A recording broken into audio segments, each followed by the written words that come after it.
పార్టీల నుంచి మరి వైఎస్ఆర్ అభివృద్ధి పదలకు కార్యదర్శి పోరెడ్డి నరసింహారెడ్డి గారికి స్వాగతం. ప్రతి ఒక్కరు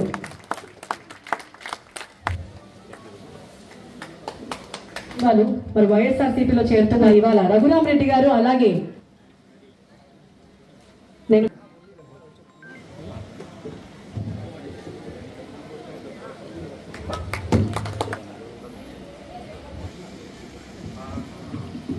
చేరబోతున్న రఘురామరెడ్డి గారు కొన్ని మాటలు మాట్లాడతారు. చెప్పండి.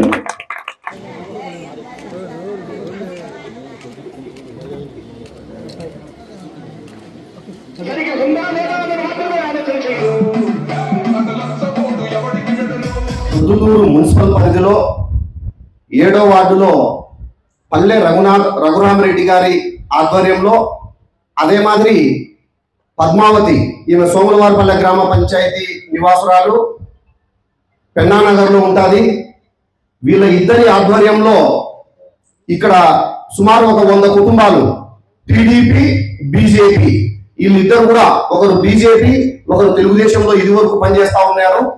ఈ తెలుగుదేశం బీజేపీ నుండి వైఎస్ఆర్ కాంగ్రెస్ పార్టీలోకి ఏ కండిషన్స్ ఏం లేకుండా జగనన్న ప్రభుత్వం కోసం రాచమల్లు శివప్రసాద్ రెడ్డి గారిని మళ్ళీ 3వసారి ఈ ప్రొద్దుటూరు నియోజకవర్గానికి శాసనసభ్యునిగా చేసుకోవాలా.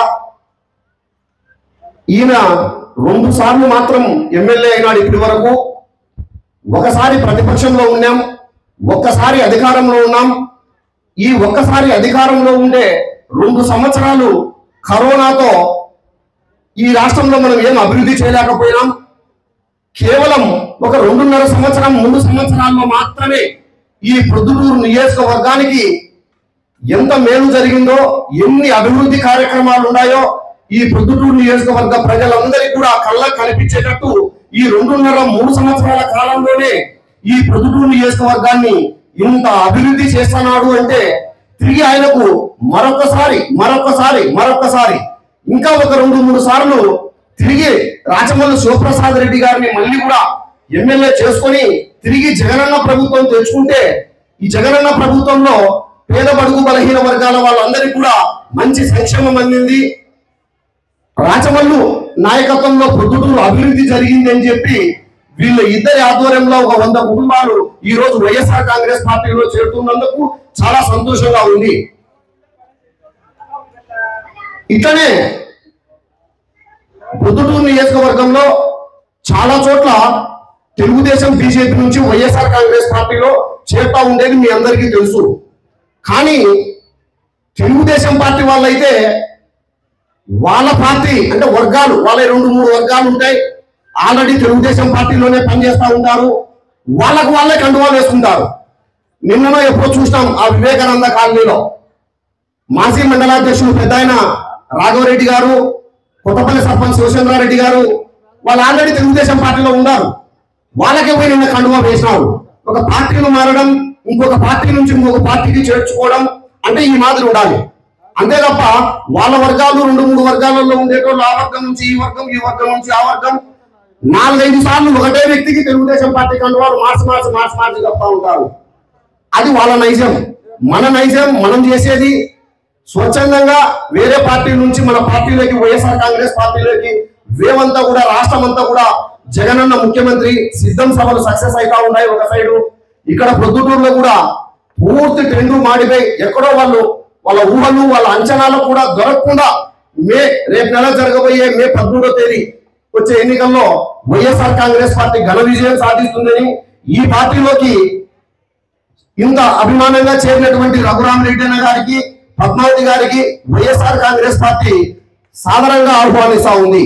వీళ్ళు పార్టీలో చేరుతున్నందుకు వీళ్ళకు కూడా మా వైఎస్ఆర్ కాంగ్రెస్ పార్టీ తరఫున శుభాకాంక్షలు తెలియజేస్తా ఉన్నాం. పార్టీలోకి జాయిన్ అయినటువంటి సోదరుడు రఘురామరెడ్డి గారికి, సోదరి పద్మావతి గారికి నా హృదయపూర్వక స్వాగతాన్ని శుభాకాంక్షలను తెలియజేస్తూ మీ అందరికీ శిరస్సు వంచి నమస్కరిస్తా ఉన్నాను. ఇదివరకు రఘు మాట్లాడినప్పుడు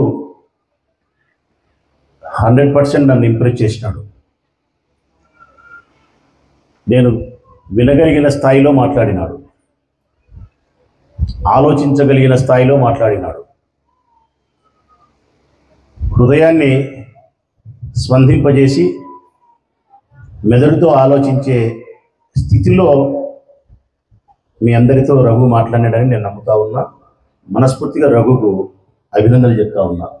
మీరు నమ్మి తీరాలి తల్లి. ఒక మాట, రఘు మాట్లాడిన ప్రతి మాట సత్యం, ఒక్కటి కూడా అబద్ధం లేదు అందులో. నా హృదయపు అంతరాల్లో ఉండే మాటలు కూడా అవే, నేను రోజు మాట్లాడుతుండే మాటలు కూడా అవే, నేను మీకు ఇప్పుడు చెప్పాలనుకునే మాటలు కూడా రఘు చెప్పినాడు అన్నీ. ఒకటి, ఈ ఊరు అభివృద్ధి చూడమని చెప్తున్నాడు రఘు. ఈ ఊరు అభివృద్ధి చూస్తే మీరు ఎమ్మెల్యేకు రాచమల్లుకు ఓటేస్తారు. గతంలో ఈ ఊరు ఎట్లుండేది, ఇప్పుడు ఎట్లా అభివృద్ధి చెందింది, గతంలో మనకు తాగడానికి నీళ్లు ఉన్నాయా లేవా, ఎంత ఇబ్బంది పడినాం, అర్ధరాత్రి అపరాత్రి బిందెలతో గంట 2 గంటలు మాత్రమే 2 గంటలు పట్టుకునే పరిస్థితి, ఒక బిందె 2 బిందెలు డబ్బులు పెట్టి కొనుక్కునే పరిస్థితి నీళ్లు. ఈరోజు ఆ పరిస్థితి లేదు. ఇవన్నీ మార్పు కాదా? ఇవన్నీ ఆ ప్రభుత్వానికి ఈ మార్పులు కాదా? పేదవాళ్ళకి ఆయన చేసిన సహాయం కాదా? పరిపాలనలో వచ్చిన మార్పు కాదా? మీ ఇంటికాడ సచివాలయం పెట్టినాడు, మీరు ఎక్కడికో పోకుండా ఎన్నే పనులు. మీ ఇంటికి వాలంటీర్ పంపించినాడు, సేవ చేసేదానికి మనవడు మనవరాలను. పెన్షన్ పొద్దున్న చీకట్ల 6 గంటలకే పెన్షన్ ఇస్తారు. ఊరు అభివృద్ధి జరిగింది, మీ కుటుంబం అభివృద్ధి జరిగింది. మరి ఎన్ని చేసిన జగనన్న ఓటేద్దామా, మోసగాడైన చంద్రబాబు నాయుడు ఓటేద్దామా? తల్లి చెప్పండి అమ్మా, మీరే చెప్పండి తల్లి. అమ్మా, జగన్కు ఓటు వేయకపోతే, నిజంగా చెప్తానా, మతికి పెట్టుకోండి, జగన్కు ఓటు వేయకపోతే, మళ్ళీ 3వసారి చెప్తానా, జగన్మోహన్ రెడ్డి గారికి పేదవాళ్ళు ఓటు వేయకపోతే ఓడిపోయేది ఎవరు తెలిసినా తల్లి, జగన్ కాదమ్మా, పేదవాళ్ళే ఓడిపోతారు. ఈ ఎన్నికలు జరుగుతూ ఉండేది రాచమల్లుకు వరదరాజిరెడ్డికి కాదు తల్లి, జగన్కు చంద్రబాబు నాయుడుకు కాదు తల్లి. నేను బాగా చెప్తానా, చంద్రబాబు నాయుడు పెత్తందారి వ్యవస్థకు జగన్మోహన్ రెడ్డి వైపు నుంచి పేదవాళ్లకు పోటీ జరుగుతుంది. జగన్ గెలిస్తే పేదవాళ్ళు గెలుస్తారు, జగన్ ఓడితే మీరు ఓడుతారు తల్లి. ఇది సత్యము సత్యము సత్యము. డబ్బులు ఇస్తారు, వాళ్ళు ఇస్తారు, వీళ్ళు ఇస్తారు, తీసుకోండి తీసుకోండి. ఈ రొంత అయిపోతే వరదరాజిరెడ్డి అయినా మరొక రెడ్డి అయినా మీకు లెక్కించాడమ్మా? నువ్వు ఎంటబడి అడిగినా నా బిడ్డ పెళ్లి పెట్టుకునే 10,000 అంటే 10,000 సార్లు ఇవ్వడు ఎవరే కానీ. ఈ బుద్ధు మటుకు మీ ఇంటికాడికి వచ్చి బుక్కు చూసి ఎన్ని ఓట్లు ఉన్నాయి, 5 ఉన్నాయి, 5 2 10 తీసుకో 10,000 అని చెప్పి పిలిచి పిలిచి పిలిచి పిలిచి వల్లమాలిన ప్రేమ ఒలకబోసి ఇచ్చిపోతారు. కారణం అవసరం, అవసరం. దీన్నే మనమేమంటాం మన భాషలో అంటే, దయ్యం పట్టినప్పుడే మెట్టుతో కొట్టాలా అంటాం. రాజకీయ నాయకులకు దయ్యం ఎప్పుడు పడుతుంది?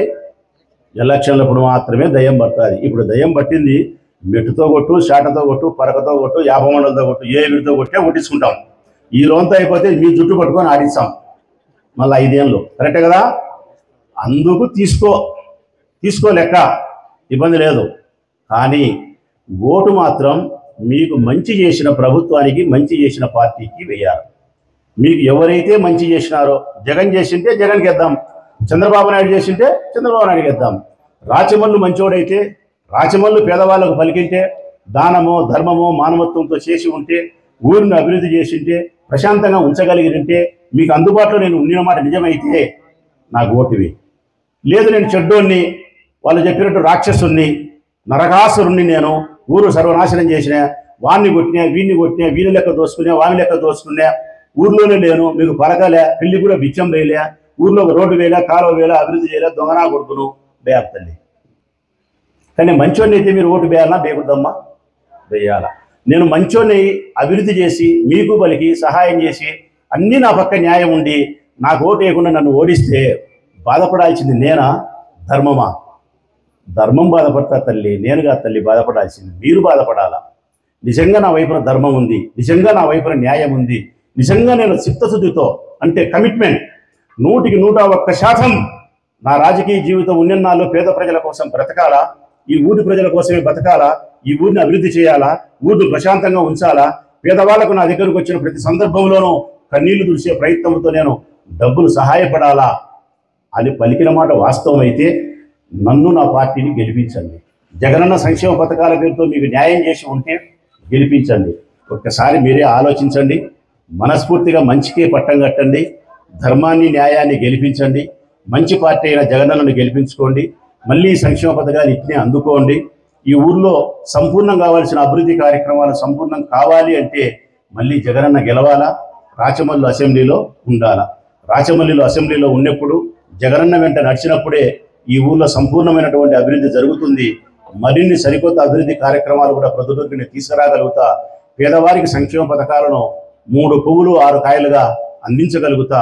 నా మానవతా హృదయంతో శ్వాస ఉన్నంత వరకు మీకు ఉపయోగపడగలుగుతారని చెప్పి మనస్ఫూర్తిగా వినయపూర్వకంగా మీకు విజ్ఞప్తి చేస్తూ మరొకసారి సోదరుడు రఘురామిరెడ్డి గారికి, పద్మావతమ్మకు నా హృదయపూర్వక స్వాగతాన్ని పలుకుతూ శుభాకాంక్షలు తెలుపుతూ సెలవు.